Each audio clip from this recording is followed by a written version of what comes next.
अस्सलाम वालेकुम, my name is Mohammad Irfan. I am serving as a lecturer in chemistry.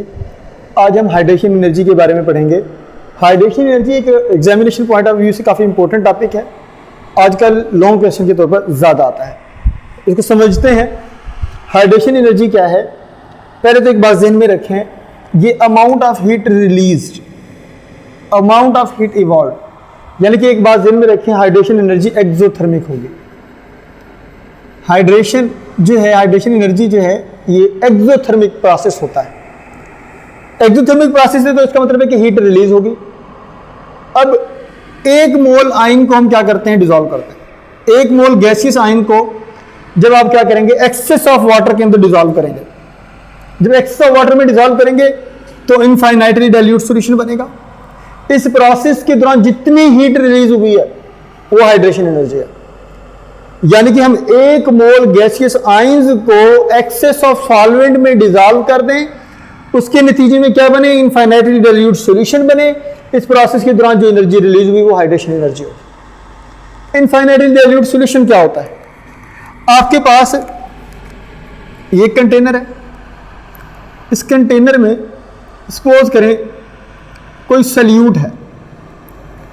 आप क्या करते हैं, इसमें थोड़ा सा सॉल्वेंट ऐड कर देते हैं, तो इसके दौरान सपोज करें कि कुछ एनर्जी रिलीज हुई है। फिर आप क्या करते हैं, इसमें थोड़ा सा और वाटर ऐड कर देते हैं, तो इसमें थोड़ी सी और एनर्जी रिलीज हो जाती है। इसमें फिर आप क्या करते हैं, थोड़ा सा और वाटर ऐड कर देते हैं। इस तरह से आप क्या करते हैं, वाटर ऐड करते जाते हैं। एक टाइम आएगा कोई एनर्जी रिलीज नहीं होगी। आप जितना मर्जी डाइल्यूट कर लें, यानी कि फर्दर डाइल्यूशन पे कोई हीट चेंज नहीं आएगा, तो ये वाला जो सोल्यूशन बन गया ये इनफाइनाइटली डाइल्यूट सोल्यूशन है। तो इस वजह से हम क्या करते हैं, एक मोल गैसियस आयंस को इतने ज्यादा सॉल्वेंट में ऐड कर देते हैं कि जितनी एनर्जी रिलीज होनी थी हो जाए, और जितनी एनर्जी रिलीज होती है उसको हम क्या कह देते हैं, हाइड्रेशन एनर्जी कह देते हैं। अब एग्जांपल देखिए, हमारे पास एक मोल हाइड्रोजन आयन है, इसको हम क्या करते हैं, एक्सेस ऑफ सॉल्वेंट के अंदर, यानी कि एक्सेस ऑफ वाटर के अंदर डिसॉल्व करते हैं। तो इस प्रोसेस के दौरान जितनी एनर्जी रिलीज हुई, ये वाली एनर्जी रिलीज हुई है, इस एनर्जी को हम क्या कहेंगे, हाइड्रेशन एनर्जी कहेंगे। कौन कौन से फैक्टर जो हैं हाइड्रेशन एनर्जी को इफेक्ट करते हैं, तो चार्ज और साइज, ये दो फैक्टर्स हैं। चार्ज बढ़ेगा, हाइड्रेशन एनर्जी बढ़ेगी। चार्ज कम हो जाएगा, हाइड्रेशन एनर्जी कम हो जाएगी, यानी कि डायरेक्ट रिलेशन है।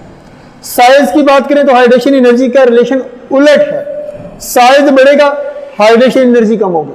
साइज कम होगा, हाइड्रेशन एनर्जी ज्यादा होगी। इन दोनों की रेशियो को, चार्ज टू साइज रेशियो को चार्ज डेंसिटी कहते हैं। चार्ज डेंसिटी ज्यादा होगी, हाइड्रेशन एनर्जी ज्यादा होगी। अब हम इसका ट्रेंड देखते हैं, ग्रुप्स के अंदर क्या ट्रेंड है। ग्रुप में लिथियम, ये पहले ग्रुप के एलिमेंट है, इनको अल्कली मेटल्स कहा जाता है। ग्रुप 1A के जो एलिमेंट है इनको अल्कली मेटल्स कहा जाता है। जब आप डाउन द ग्रुप आएंगे, डाउन द ग्रुप आएंगे तो साइज बढ़ेगा। साइज क्यों बढ़ेगा, शेल बढ़ता है, यानी कि इसमें जो शेल होंगे, सोडियम में इसकी निस्बत एक ज्यादा शेल होगा, पोटाशियम में इसकी निस्बत एक और ज्यादा शेल होगा, यानी कि डाउन द ग्रुप साइज बढ़ रहा है। साइज बढ़ रहा है लेकिन चार्ज देखें, चार्ज तो सेम है। तो साइज के बढ़ने की वजह से हाइड्रेशन एनर्जी कम हो जाएगी। आप यूं भी कह सकते हैं चार्ज डेंसिटी कम हो रही है डाउन द ग्रुप, इस वजह से हाइड्रेशन एनर्जी कम होगी। आप इसकी बात कर लें। जब हम यहां पर भी बात करेंगे, डाउन द ग्रुप, इसमें 2 शेल हैं, इसमें 3 शेल हैं, इसमें 4 शेल हैं, इसमें 5 शेल हैं। डाउन द ग्रुप साइज बढ़ रहा है, चार्ज तो सेम है, तो साइज के बढ़ने की वजह से हाइड्रेशन एनर्जी जो है वो क्या हो जाएगी, कम हो जाएगी।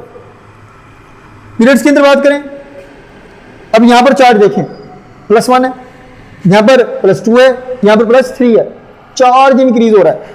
एक बात तो ये देखें कि चार्ज जो है वो इंक्रीज हो रहा है। दूसरी बात, जब हम लेफ्ट टू राइट जाएंगे ना, पीरियड के अंदर लेफ्ट टू राइट साइज भी कम होता है, यानी कि अगर हम साइज के लिहाज से बात करेंगे तो साइज जो है वो डिक्रीज हो रहा है।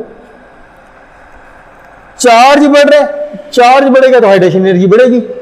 जितना ज्यादा चार्ज, हाइड्रेशन एनर्जी उतनी ज्यादा। साइज कम होगा, हाइड्रेशन एनर्जी ज्यादा होगी। तो इस वजह से लेफ्ट टू राइट, क्योंकि क्या होता है, चार्ज डेंसिटी बढ़ती है, चार्ज डेंसिटी बढ़ेगी तो हाइड्रेशन एनर्जी जो है वो भी बढ़ेगी। इस टॉपिक को हम एक दफा रिव्यू कर लेते हैं। हाइड्रेशन एनर्जी क्या है? जब हम एक मोल गैसियस आयंस को इतने ज्यादा सॉल्वेंट में ऐड कर दें कि इनफाइनाइटली डाइल्यूट सॉल्यूशन बन जाए, तो जितनी एनर्जी रिलीज होगी उसको हम क्या कहेंगे? हाइड्रेशन एनर्जी कहेंगे। उसके बाद कौन कौन से फैक्टर इफेक्ट करते हैं? चार्ज और साइज, ये दो फैक्टर हैं जो इफेक्ट करते हैं।